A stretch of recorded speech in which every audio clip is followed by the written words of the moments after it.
Hello and welcome to our Gym Challenge Mid-Season Showdown, one of our two mid-season showdowns this weekend right before LA Regional starts next week. Very exciting time here in SoCal, Pokemon VGC. I am Dennis Geisler. It's just me today, no Pikachu or anything. And we're about to get into round one here. We've got Brandon Davis and Alexis Harrison, two staples of the area, both bringing the staple of the area, which is the Psychic Terrain. Brandon Davis with the Armarouge and DD Female, Koraidon, Whimsicott, Sandy Shocks, and King Gambit. Alexis with Whimsicott, Urshifu Rapid Strike, Terapagos, Indeedee Female, Ogerpon Hearthflame, and Reggie Drago. On Brandon's side, the restricted here. This is the first time I'm actually casting a Regulation G tournament with the one restricted. Only been the format for a couple of weeks. We got the 3 MSSs, so we got the MSS today, and then we're at Griffith Park tomorrow, so be sure to show up for that. Bring food, potluck, come have fun. And then we've got LA Regionals the week after. Lots of people going to be there. Very big deal. Very exciting. In any case, Brandon with the Koraidon, it's Clear Amulet, as you tend to get, Terrifier, as you tend to get, Flare Blitz, Dragon Claw, Collision Course, and Protect. Dragon Claw is a little unusual. Kind of see a lot of options in that fourth slot after the Protect, Collision Course, and Flare Blitz, but Dragon Claw definitely lets it hit a number of things. On the other side, the Terapagos, pretty standard. Terra Stellar, as it has to be. Choice Specs, as it tends to be. Terra Starstorm. Spec Starstorm is all you need in a lot of cases, but it also has Earth Power, Flamethrower, and Hyper Beam. Both these sides ready to set up the Psychic Terrain, Indeedees on either side, although pretty different Indeedees, all things considered. Both can still Helping Hand, Follow Me, Trick Room, but different Terra types, and Alexis's has the Psychic Seed, while it's Safety Goggles on Brandon's side. This one underway. Round number 1 here. I think it's 5 rounds. I actually don't know off the top of my head. I didn't check ahead of time. I probably should have. Got the Koraidon lead from Brandon with the Indeedee, so the Sun and the Psychic Terrain going to get up. And on the other end, Alexis with the Whimsicott and the Urshifu. Now this Urshifu is scarfed, but it is in the Sun, going to struggle to do much with the Surging Strikes there. Scott could go for the Tailwind, could go for an Encore. Doesn't have a lot of options to stop something like an Indeedee. Well, it's also Prankster blocks the Encore here. So anything too crazy will be kept out of the way. Urshifu just going to U-turn out onto the Indeedee. Does about half the HP bar there.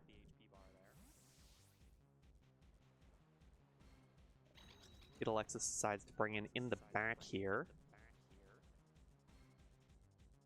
Got to imagine the Terapagos is back there, and presumably fourth Pokemon here is Ogerpon. Now, got to be feeling good in the Sun.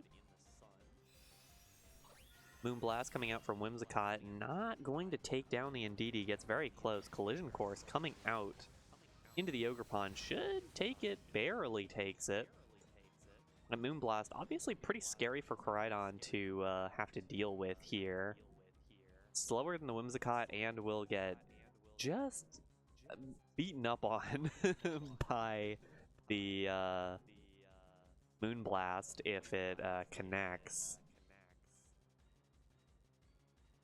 We gotta stay pretty safe in this matchup here.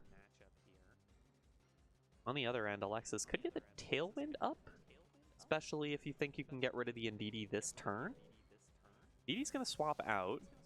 Try to maintain getting the Psychic Terrain up later, potentially. The Armarouge is what's going to come in here. Armarouge does have that all-important Wide Guard. Very important in this current metagame, as so many of the best moves are spread moves. The Terra Starstorm here, one of them. Attacks all around. Sorry to sneeze. And the Koraidon just going to protect out of that. So just a free switch in for the Armarouge, but I'm curious what the Armarouge will actually achieve here, especially given that it could be in just a teensy bit of danger coming in earlier than the Terapagos is on the field.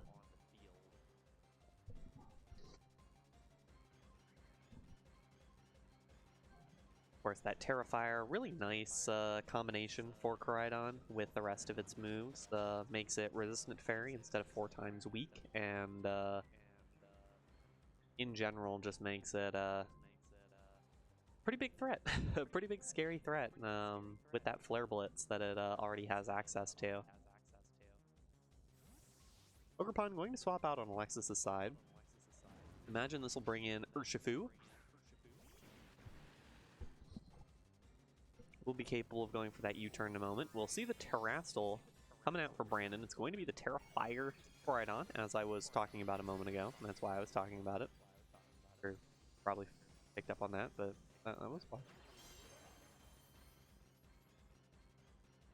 Whimsicott will Encore. That does not do anything. Blocked by the Psychic Terrain.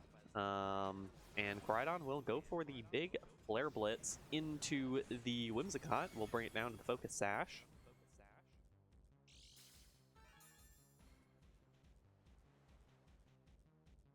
Does a decent chunk back to Koraidon and recoil, and Armorage will get up the Trick Room. Very difficult for Alexis to get a lot done with these fast Pokemon now.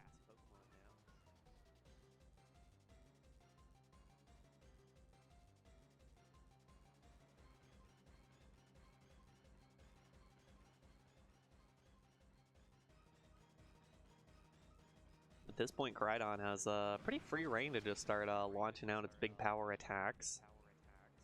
Obviously, one of the hardest hitting Pokemon in the format with the Sun, with the Orichalcum Pulse.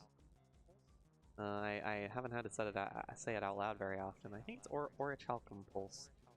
Well, the Sun will be expiring fairly soon. The Koraidon going to switch out so it can get that Sun back up later. King Gambit will be what switches in. This is Assault Vest, King Gambit, Sucker Punch, Kowtow, Cleave, Iron Head, and Low Kick. Whimsicott going to Protect. It might be a prediction for Brandon that it's going to be a stall out turn. It is not. The Urshifu does not have Protect because it's Choice Scarf.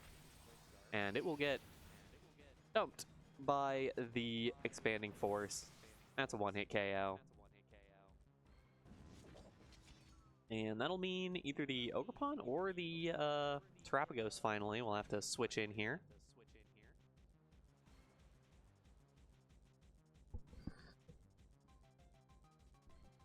Apologize for all the sniffling. Just got so many allergies. Ogerpon comes in here.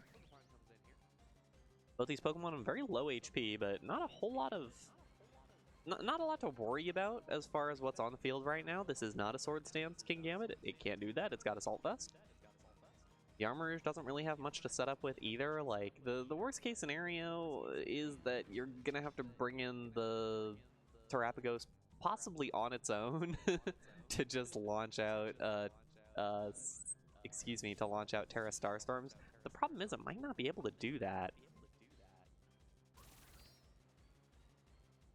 Alexis going to stall out an additional turn here with the Ogerpon. I think the big thing here is whether Alexis can create a situation where Terrapagos can come in and do something other than get walled by Wide Guard. Because I'm not sure that there's an answer for that, and Earth Power is not terrible, but it's not the same. Earth Power will do some okay damage. The Psychic Terrain is now down. The Sun is also now down. Terrapagos comes back out here, or out for the first time. Had not seen it yet, but now we see it. There's the Terra Shift. Gets it into its medium-sized form. 2 more turns of Trick Room remaining. Terrapagos is Choice Spec, so it can't do anything to stall out time or anything. It's going to, and there are no Pokemon in the back, so Terrapagos has to lock into whatever it is going to be doing for the rest of the battle. King Gambit will use the Kowtow Cleave, get rid of the Ogerpon, so now it's just the Terrapagos remaining. Terrapagos did not decide to Terrastalize this turn to get the most out of the Terra Shell. As you can see there, gets a not very effective hit on the Armor Cannon. Still takes a pretty solid chunk from that. Drops the defense. This could be dangerous for Brandon, as if the Terrapagos did go for the Terra Starstorm, it did not. It went for the Earth Power. Does lock into the Earth Power. The Earth Power should still do a lot of damage to everything coming up here, but it's not the Terra Starstorm. Probably would have liked the Terra Starstorm, especially coming in with Terra Stellar. Now Indeedee will come back out here. And it might be done pretty soon. We'll see how well a Terrapagos can take a Kingambit hit here. Something along the lines of a Kowtow Cleave. Potentially a low kick, even. Well, Terrapagos, yep. Gonna have to Terra Stellar here. One thing about Terrapagos, very Terra reliant, doesn't get those super duper legendary stats until it terastallizes. As it does now, with the funny turtle hat. Sitting on its funny orb. Get the helping hand, not actually going for the follow me. And Kingambit with Kowtow Cleave, not gonna pick up the KO, but getting very close. Terrapagos with the Earth Power. Presumably into the Kingambit. We'll see if it can pick up the knockout. Does not get there, and I think that's going to be it. Defiant comes through as well. Twisted Dimensions return to normal. I think we're still Psychic Terrainless, and a Sucker Punch will finish things off.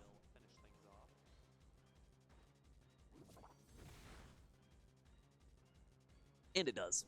And Brandon Davis takes game number 1 over Alexis Harrison. Well played there by Brandon, only losing the Armarouge, I believe. Could have gotten a little dicey at the end if the Starstorm had come through, although I don't know if Starstorm, like even Terra Stellar spec Starstorm would have knocked out the Armarouge from that range, at which point it could have just kept clicking Wide Guard. It's definitely a read. Had some lightly dangerous aspects to it, but regardless, Brandon will take game number 1.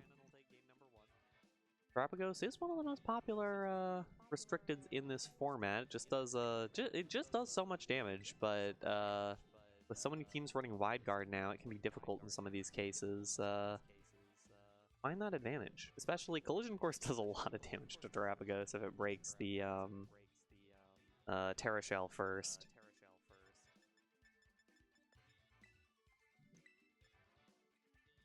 There are a lot of scary parts about bringing Terrapagos to some of these battles, especially because, yeah, you do have to terastallize it basically every time that you bring it. Not necessarily a terrible thing, but it means that your options are a bit more limited because your Terastal is a lot more limited. Interesting what we're seeing from Brandon right now. I was going to say, in this metagame, I'm personally on the side of you can never not bring your restricted. Maybe there are very, very limited cases where you cannot bring your restricted if you have like a really, really nice counter matchup, but I think those are the best. Well, I don't necessarily think those are the best 4 for Brandon, but I think the 2 in the back are definitely the best option, and I'm curious to see how this Sandy Shocks pulls through here. This is Terra Ice with choice specs, Volt Switch, Earth Power, Thunderbolt, Terra Blast. So it will be able to Volt Switch out pretty quickly into something else. It is also Photosynthesis, of course, with the Koraidon that sets the sun for it. So it would get a speed booster, so it'd be able to go, if Koraidon switches in, be able to go for a very fast Volt Switch, or a fast whatever else. You get it. You know how Pokemon works. You're very smart. Kingambit Sandy Shocks on Brandon's side, and for Alexis, just going out with the Terrapagos off the bat with the Whimsicott. And I think this Terrapagos is a pretty nice spot to potentially even Terra Stellar and just go for the Terra Starstorm. Try to go for as big of a hit as possible in this turn number 1. Armarouge comes out. It can't Wide Guard turn 1.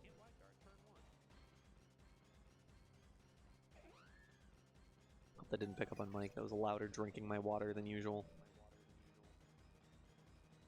I gotta drink my water. Tailwind for the Whimsicott will make the Terrapagos faster. Not going to Terastal just yet. Going to still go for the Terra Starstorm. It's single hit into the Sandy Shocks. That's going to be a one-hit knockout. That is some crazy damage. And yeah, when it Terastalizes, it becomes a two target, but just the 1 target normally, and might be what Alexis decides to go for, is not terastalizing and just trying to lay into Armarouge as much as possible.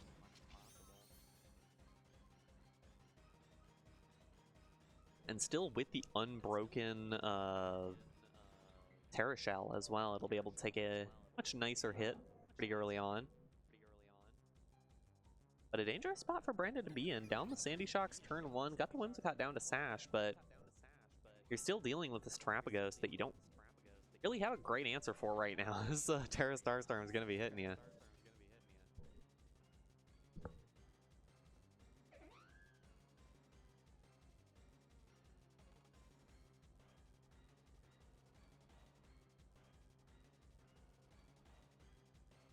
Alexis can't always switch out the Terrapagos. Actually going to switch out the Whimsicott. Going to maintain that for later, try to get the Tailwind up potentially. Ogerpon will be the one to switch in. Interesting, we're seeing a lot more of the defensive Ogerpon Hearthflame. It's a Terra Starstorm into the Armorage. We'll see how much damage this does. It does get the one-hit knockout as well. You can see Brandon's a little surprised by that as well. This Terrapagos just hits. And honestly, that's might be it for game number 2. Crydon will come in here, but I don't know what stops Terra Starstorm right now. I think Alexis is going to be in a really nice spot. No Trick Room up as well. That was what the Armorage was going for, I believe. And without that, I don't really know what Brandon can really do here.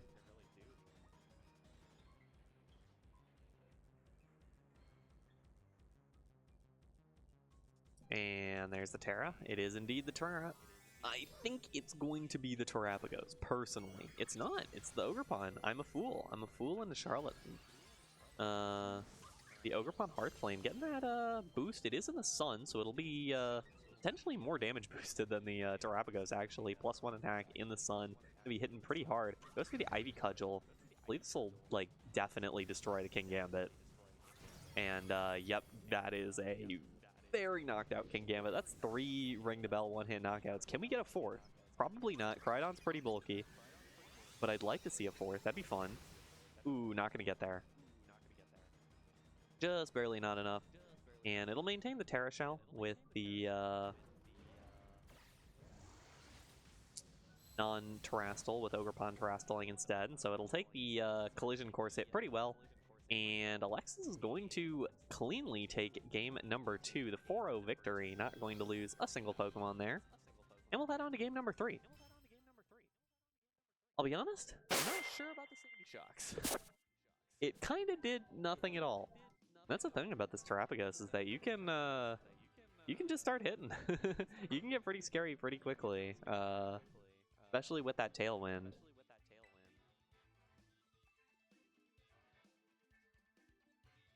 Terra Starstorm being one of the,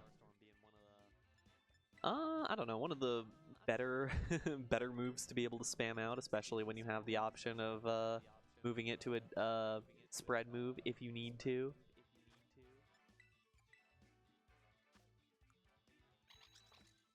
I'm going to take a much closer look at Indeedee and Crydon. Let's see what it does. Adamant.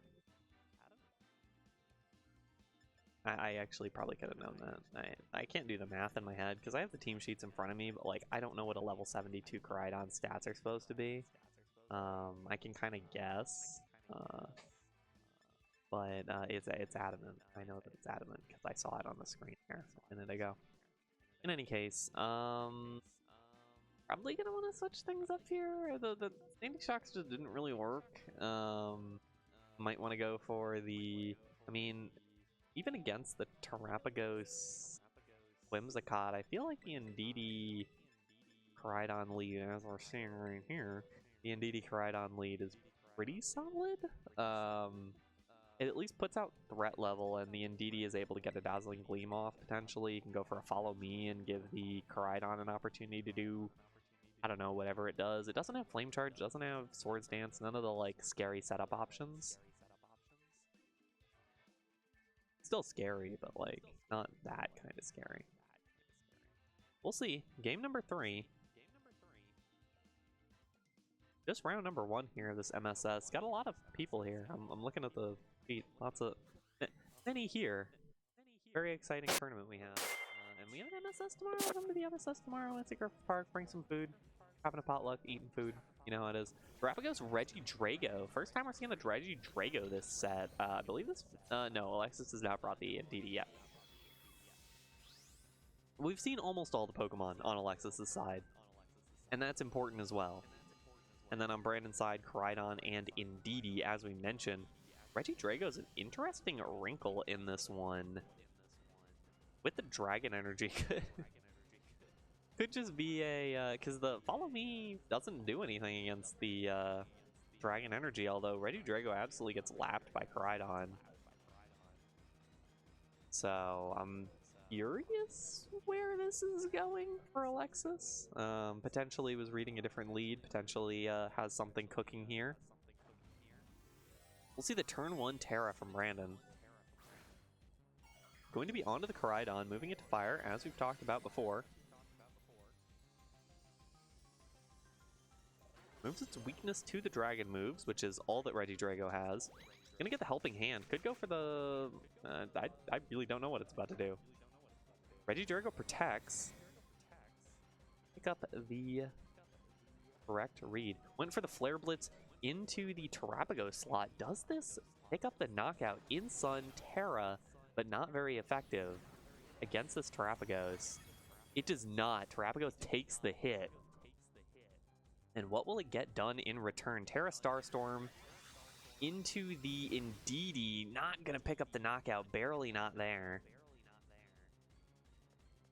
Now, with the Terra used now, what is the plan from each of these players? The Koraidon has taken a little chunk, about a quarter of its HP, from doing all that with Flare Blitz to Terapagos, but Terapagos took it. At the very least, it means you have to devote an attack to Terapagos here.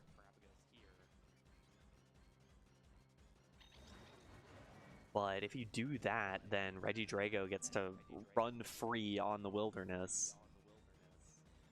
Very dangerous spot for both these players to be in, with Alexis almost losing her restricted, and with Brandon in a pretty dangerous spot with that. Terapagos will switch out. Whimsicott will be what comes in here.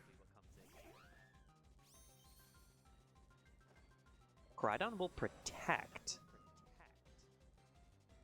What will the Indeedee go for? It's a Dragon Energy from the Reggie Drago that will pick up the knockout onto the Indeedee, and it means now that next turn Whimsicott will be able to set up the Tailwind and get the Koraidon, or get the Dragon Energy off again.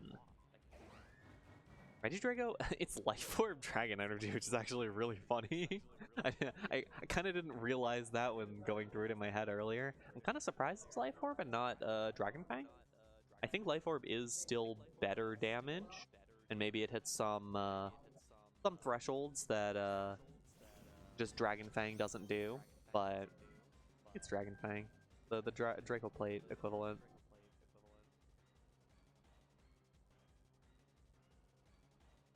Maybe I'm wrong. Armarouge will switch out after switching right in. Gonna be going into King Gambit here. Ooh, and we're gonna see the Trastal here. It's gotta be the Terra Dragon Reggie Drago. Might be just going for biggest damage possible with close to full HP Dragon Energy. Can't really be stopped by anything because it was the Armarouge that came out, although the Wide Guard was a potential option. Did Alexis read where this was going? Tailwind gets up. Reggie Drago will move now, and it is Dragon Energy. Read the non-use of Wide Guard, and that will blow up Koraidon. It'll do surprisingly little damage, actually, to King Gambit, but that might be it with Alexis getting rid of the Koraidon with a really, really nice read there. Reggie Drago will lose a little bit more of his HP, but it doesn't matter too much. We'll be able to Draco the Armarouge, most likely, and at that point, it's just one silly King Gambit. What can it do? Especially with one Pokemon still in the back that we have not seen yet. The Terapagos is still sitting in the back with low HP. It'll be taken down by a Sucker Punch from the King Gambit, but it means the King Gambit has to devote a Sucker Punch to it. And it can only do that if the Psychic Terrain's not up anymore. Armarouge will Wide Guard.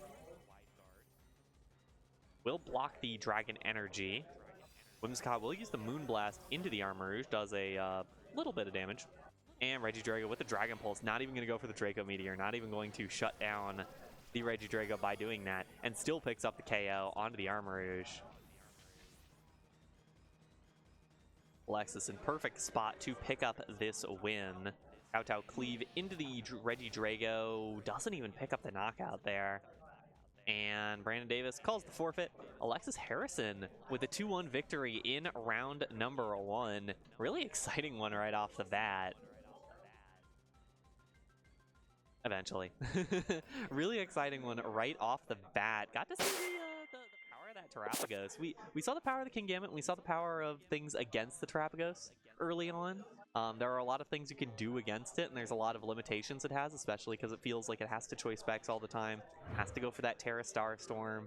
If you have something that resists the Terra Starstorm, then it wants to Terrastalize, but if you have Wide Guard, it doesn't want to Terrastalize. A lot of things that you can do against that Terapagos, but in this case, it's still one of the best restricteds in the format, and still made a really nice couple of plays towards the end of the game, and some great reads by Alexis. In any case, we will take a quick break. We will be back with round number 2 of this MSS. Don't go anywhere.